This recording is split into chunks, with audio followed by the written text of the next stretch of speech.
అందరికీ తెలుసు, మన ప్రీత ముఖ్యమంత్రి చంద్రబాబు నాయుడు గారు దాదాపు 30 ఏళ్ల క్రితమే ఏ విధంగా అయితే ఐటీ రంగాన్ని, సాఫ్ట్వేర్ రంగాన్ని ఉమ్మడి ఆంధ్రప్రదేశ్ లో తీసుకురావడానికి కృషి చేశారో, మరి మీరందరూ కూడా తెలిసిన విషయమే.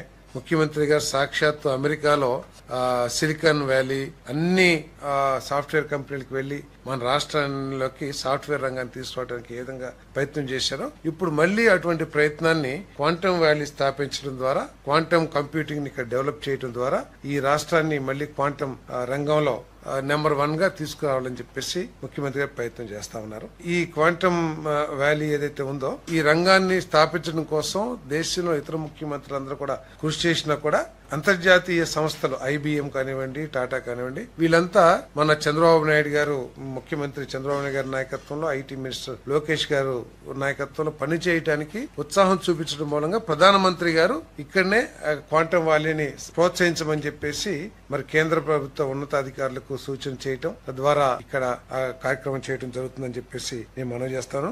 భారతదేశం క్వాంటమ్ కంప్యూటింగ్ రంగంలో 6th ప్లేస్ లో ఉంటే భారతదేశంలో ఆంధ్రప్రదేశ్ నెంబర్ 1 స్థానంలో ఉందని చెప్పేసి నేను ఈ సందర్భంగా తెలియజేస్తాను. భవిష్యత్తులో ప్రపంచంలోనే హైయెస్ట్ క్వాంటమ్ కంప్యూటింగ్ ని వినియోగించుకునే ప్రాంతాల్లో ఆంధ్రప్రదేశ్ నెంబర్ 1 గా వెలుగొందుతుందని చెప్పేసి కూడా నేను మనవి చేస్తాను. మరి క్వాంటమ్ కంప్యూటింగ్ లో స్కూల్స్ దగ్గర నుంచి యూనివర్సిటీ వరకు కూడా దీంట్లో ఇన్వాల్వ్ అయ్యేట్టు, ఎందుకంటే అల్గారిథమ్స్ వాటన్నిటి కూడా డెవలప్ చేయడానికి యూనివర్సిటీలో స్కూల్స్ దగ్గర నుంచే విద్యార్థులకి తర్ఫీదు ఇవ్వటం కానివ్వండి, లేకపోతే యూనివర్సిటీలో రీసెర్చ్లు చేయటం కానీ ఈ మిషన్ లో భాగం అని చెప్పేసి కూడా నేను మనవి చేస్తాను. ఈ క్వాంటమ్ మిషన్ కి ఇప్పటికే ఒక కమిటీని కూడా ఏర్పాటు చేయడం జరిగింది. ఏది దేశంలో ఈ రంగంలో నిష్ణాతులైన వ్యక్తులతో ఒక కమిటీని కూడా ఏర్పాటు చేయడం జరిగింది. ఇది త్వరలో ఈ క్వాంటమ్ వ్యాలీని కూడా స్థాపించడానికి 50 ఎకరాలు 3 acres మన అమరావతిలో కేటాయించి ఇక్కడ డెవలప్ చేయడానికి కూడా మరి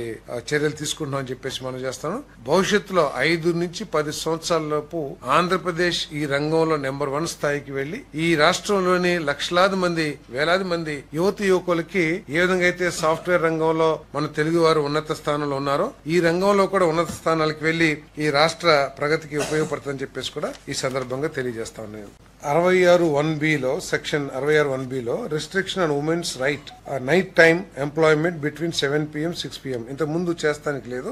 ఇప్పుడు వాళ్ళు women May work during night time with safe guards like consent, transport, security and CC surveillance. Proper safe guards తీసుకుని వారికి కెమెరా సర్వేలెన్స్ పెట్టి వాళ్ళకి ప్రాపర్ ట్రాన్స్పోర్ట్, తర్వాత అదేవిధంగా వారు పనిచేసే చుట్టుపక్కలంతా కూడా కాంతివంతమైన ప్రదేశంగా ఉండే కొన్ని నిబంధనలు ఏర్పాటు చేసి మహిళలు కూడా రాత్రిపూట పనిచేయొచ్చు అని చెప్పేసి ఈ అమెండ్మెంట్ చెబుతా ఉంది. అదేవిధంగా సెక్షన్ 54లో 9 hours per day మాక్సిమం చేసేదైతే ఇప్పుడు అది 10 గంటలకు పెంచి పర్ డే 10 hours పెంచడం జరిగింది. సెక్షన్ 55లో ఇంత ముందు 5 hours కి 1 hour రెస్ట్ ఉండేది. ఇప్పుడు 6 hours కి రెస్ట్ పీరియడ్ ని మార్చారు. 6 hours కి ఒకసారి రెస్ట్ వచ్చేట్లు. అదేవిధంగా section 56 maximum spread over 10.5 hours అయితే ఇప్పుడు ఎక్స్టెండెడ్ టు 12 hours, అంటే మొత్తం 12 hours దాకా పనిచేసే అవకాశాన్ని కల్పిస్తూ ఉంది.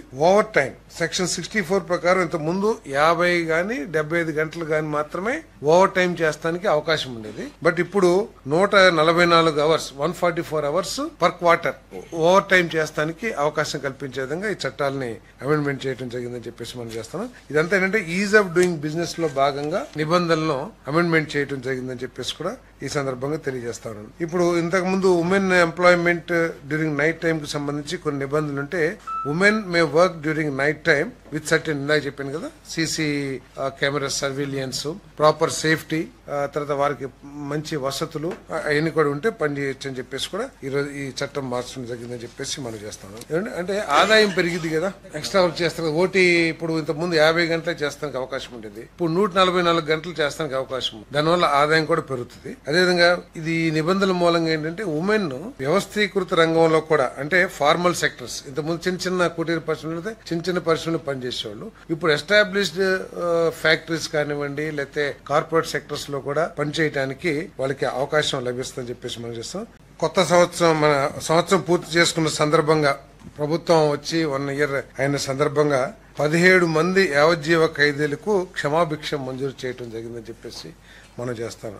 భారత సుప్రీంకోర్టు SLP క్రిమినల్ నెంబర్ 525/2021లోని ఆదేశాలకు అనుగుణంగా యావజ్జీవ ఖైదీల ముందస్తు విడుదలకు శాశ్వత మార్గదర్శకాలను జారీ చేసిన నేపథ్యంలో ఫిబ్రవరి 1, 2025 నాటికి అర్హులైన 17 మంది యావజ్జీవ ఖైదీలకు ప్రత్యేక క్షమాభిక్ష మంజూరు చేయడానికి హోంశాఖ చేసిన ప్రతిపాదన రాష్ట్ర మంత్రి మండలి ఆమోదం తెలియజేయడం జరిగిందని చెప్పేసి మనం చేస్తాను. నేను ఈ జీవిత ఖైదీలు ఎక్కువ కాలం శిక్ష పడిన వాళ్ళందరూ కూడా వాళ్ళ జీవితంలో మార్పు తెచ్చుకుని లేతే పునరావాసం కల్పించాలని చెప్పేసి సమాజంలో పరివర్తనతో వాళ్ళ జీవితంలో మార్పు రావాలని చెప్పేసి ఈ క్షమాభిక్ష ప్రసాదించడం జరిగిందని చెప్పేసి మనం చేస్తాను.